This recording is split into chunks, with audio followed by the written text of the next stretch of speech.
دنیا کی تاریخ میں کچھ لوگ ایسے ہوتے ہیں جو صرف ایک انسان نہیں رہتے بلکہ ایک عہد بن جاتے ہیں، ایک نظریہ بن جاتے ہیں، ایک قوم کی پہچان بن جاتے ہیں، اور محمد علی جناح ہمارے قائد اعظم انہی عظیم شخصیات میں سے ایک تھے۔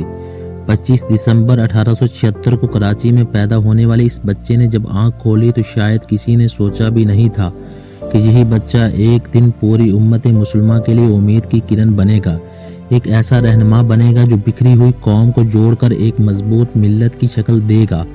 بچپن سے ہی قائد اعظم سنجیدہ، باوقار اور غیر معمولی ذہانت کے مالک تھے۔ وہ خاموش طبیعت کے مگر عزم میں فولاد تھے۔ انہوں نے تعلیم کا سفر شروع کیا، محنت کی، جدوجہد کی، سیکھا، بڑھے، اور پھر وہ لمحہ آیا جب وہ اعلیٰ تعلیم کے لیے انگلینڈ پہنچے۔ وہاں انہوں نے صرف قانون نہیں پڑھا بلکہ دنیا کو سمجھا، سیاست کو پہچانا، نظاموں کو دیکھا اور یہ تہیہ کر لیا کہ ایک دن اپنی قوم کے حق کے لیے مضبوط کھڑے ہوں گے۔ تعلیم مکمل کر کے جب وہ وطن لوٹے تو وہ صرف ایک نوجوان وکیل نہیں تھے بلکہ ایک ایسا شخص تھے جس کے دل میں اپنی قوم کے لیے درد تھا، جن کی آنکھوں میں ایک خواب تھا، ایک آزاد وطن کا خواب۔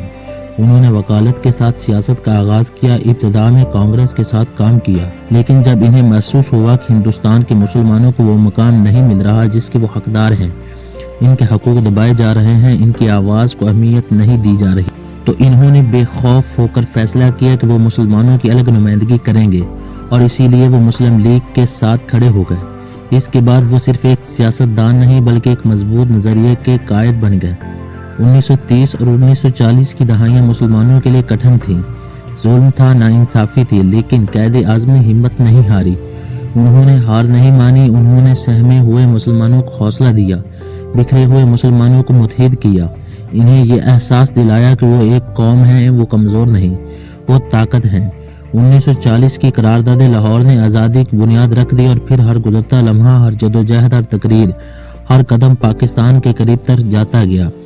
قائد اعظم ایک عظیم رہنما تھے، ان کی شخصیت میں وقار تھا، گفتار میں وزن تھا، فیصلہ کرنے میں کبھی کمزوری نہ دکھائی۔ وہ بیمار تھے، کمزور تھے، مگر دل فولاد کا تھا، ارادہ پہاڑ جیسا مضبوط تھا۔ ان کے اصول بہت واضح تھے، ایمان، اتحاد، تنظیم اور قربانی۔ وہ ایسا پاکستان چاہتے تھے جہاں انصاف ہو، برابری ہو، امن ہو، ترقی ہو، جہاں ہر شہری کو عزت ملے، چاہے وہ کسی بھی مذہب، کسی بھی طبقے، کسی بھی سوچ سے تعلق رکھتا ہو۔ پھر وہ تاریخی دن آیا، وہ دن جس کا خواب برسوں سے دیکھا جا رہا تھا۔ 14 اگست 1947 پاکستان بن گیا، پرچم لہرا دیا گیا، خواب حقیقت میں بدل گیا، دعائیں قبول ہوئیں، قربانیاں رنگ لائیں۔ قائد اعظم نے قوم سے خطاب کیا، ان کی آواز میں طاقت تھی، لہجے میں اعتماد تھا، الفاظ میں روشنی تھی۔ انہوں نے ایک ایسی بنیاد رکھی جس پر آج ہمارا وطن کھڑا ہے۔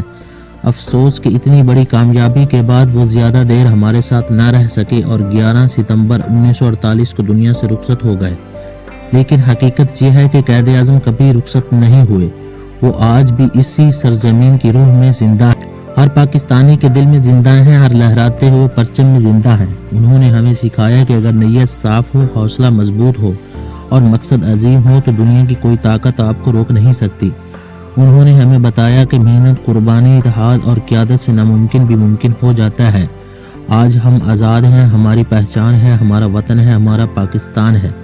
یہ سب اس عظیم رہنما کی جدوجہد کا نتیجہ ہے۔ قائد اعظم صرف ایک نام نہیں، ایک تاریخ ہے، ایک جذبہ ہے، ایک روشنی ہے جو ہمیشہ رہنمائی کرتی رہے گی۔